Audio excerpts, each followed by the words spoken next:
Kasih karunia dan damai sejahtera Allah Bapa kita dan anaknya Tuhan Yesus Kristus menyertai saudara. Amin. Shalom, saudara-saudari yang terkasih di dalam nama Tuhan Yesus Kristus. Senang bisa menyapa saudara di tempat saudara berada hari ini. Dalam dimensi yang berbeda, tetapi dalam dunia yang sama. Sebagai insan yang diciptakan untuk Tuhan, sebelum kita melakukan rangkaian aktivitas kita pada hari ini, marilah kita mengawalinya dengan mendengarkan firman Tuhan. Shalom. Sebagai renungan pada pagi hari ini buat kita yaitu yang tertulis di Kejadian 4 ayatnya yang ke-7. Beginilah bunyi firman-Nya. Apakah mukamu tidak akan berseri jika engkau berbuat baik? Tetapi jika engkau tidak berbuat baik, dosa sudah mengintip di depan pintu. Ia sangat menggoda engkau, tetapi engkau harus berkuasa atasnya. Demikianlah firman Tuhan. Saudara-saudari yang terkasih di dalam nama Tuhan Yesus Kristus, sering sekali terjadi misunderstanding ketika seseorang berbuat baik, atau kita katakan ketika seseorang memberikan persembahan. Sebenarnya ada hal yang perlu kita perhatikan betul-betul ketika apa yang kita harapkan di balik pemberian itu tidak sesuai dengan ekspektasi. Sering sekali kita menjadi orang yang menggerutu, yang tidak pernah senang dengan keadaan itu, bahkan melontarkan ucapan kebencian karena tidak sesuai dengan apa yang kita harapkan. Padahal kita menyadari mungkin itu juga adalah bagian dari keterbatasan seseorang untuk dapat mengcover segala sesuatunya, sehingga menimbulkan suatu kekeliruan dalam hal yang saudara maksud tersebut. Dalam nas hari ini dikatakan, apakah mukamu tidak akan berseri jika engkau berbuat baik? Kain dan Habil sama-sama memberikan persembahan.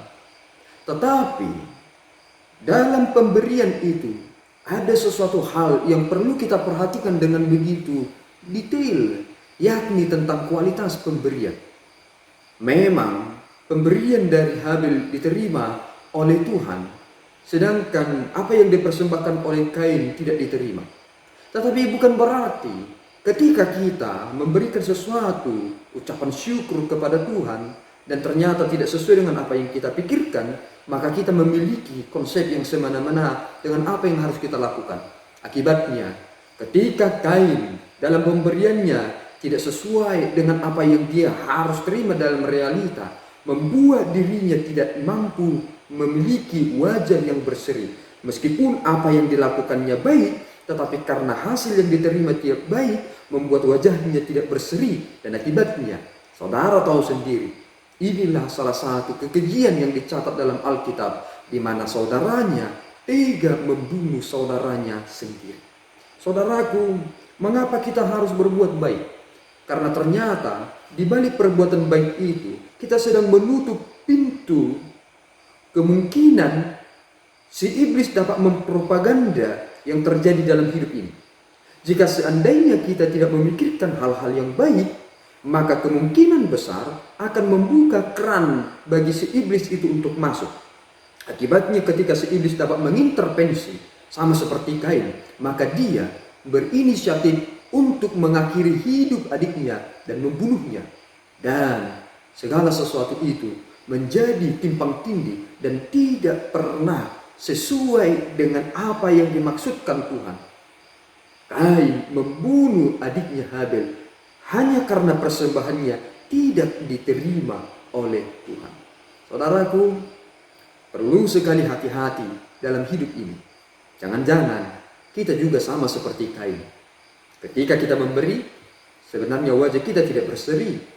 Ketika kita berbuat baik, sebenarnya wajah kita tidak berseri. Ada keterpaksaan di sana.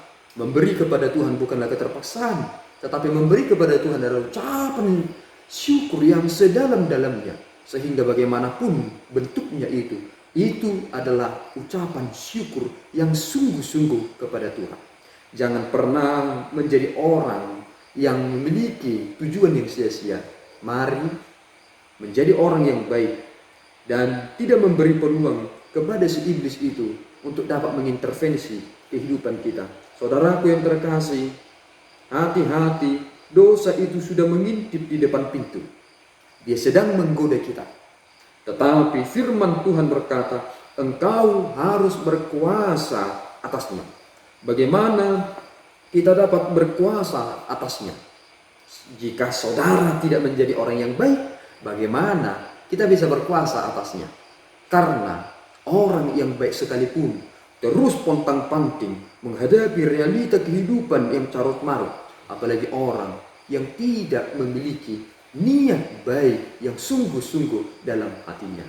Persembahkanlah hidup saudara sebagai persembahan yang hidup bagi Tuhan, dan jangan izinkan si iblis itu merajai kehidupan dan cara bertindak saudara.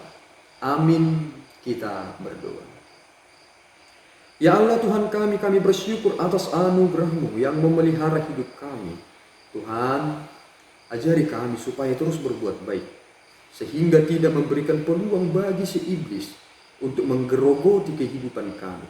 Tempatkan kami ya Tuhan untuk mensyukuri segala sesuatunya, sehingga kami tidak menjadi orang-orang yang murtad karena sesuatu yang kami lakukan itu tidak menghasilkan yang baik. Ampunkan kekurangan kami Bapa, dalam Yesus kami berdoa dan mengucap syukur. Anugerah Tuhan kita Yesus Kristus, kasih setia Allah Bapa, dan persekutuan Roh Kudus menyertai saudara. Amin. Tuhan Yesus memberkati.